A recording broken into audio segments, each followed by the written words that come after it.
આ બિલ હેઠળ કોઈપણ વ્યક્તિ કે તેના પરિવારનો કોઈપણ સભ્ય સીધા જ પોલીસ સ્ટેશનમાં જઈને ફરિયાદ દાખલ કરી શકે છે. એના માટે તેણે કોઈ પુરાવો આપવાની જરૂર નથી. આ બિલમાં લખવામાં આવ્યું છે કે કોઈ એસસી કે એસટી કે ઓબીસી કે મુસ્લિમ વિદ્યાર્થીને લાગે કે તેની સાથે અન્યાય થયો છે તો તે ફરિયાદ લખાવી શકે છે. તેને એમ લાગે કે તેની બાદબાકી થઈ છે તો તે ફરિયાદ લખાવી શકે છે. આ તો વકફ કાયદા જેવું થયું. વકફ બોર્ડને લાગે કે કોઈ મિલકત વકફની છે તો એ તેની થઈ જાય. આ કેસમાં પણ લાગવું કે માનવું એટલું જ પૂરતું છે. એટલે જ એનાથી કાવતરાની ગંધ આવે છે.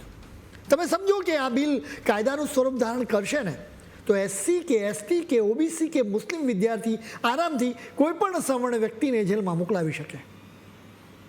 જ્યાં સુધી એ વ્યક્તિ નિર્દોષ પુરવાર ન થાય ત્યાં સુધી તેને દોષિત જ માનવામાં આવશે.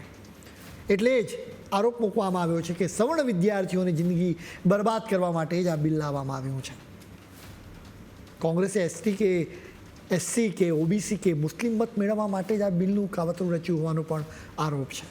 અમે નથી ઈચ્છતા કે એસસી કે એસટી કે ઓબીસી કે મુસ્લિમ વ્યક્તિની સાથે અન્યાય થાય, પરંતુ આ બિલ આપણા દેશમાં અનેક લોકોને કોઈ પણ સંજોગોમાં સ્વીકાર્ય નથી. એનાથી જનરલ કેટેગરીમાં આવતા લોકોની જિંદગી બરબાદ થઈ શકે છે. માની લો કે કોઈ કોલેજમાં કોઈ જનરલ કેટેગરીનો વિદ્યાર્થી ટોપર હોય અને બીજા સ્થાને કોઈ મુસ્લિમ વિદ્યાર્થી હોય.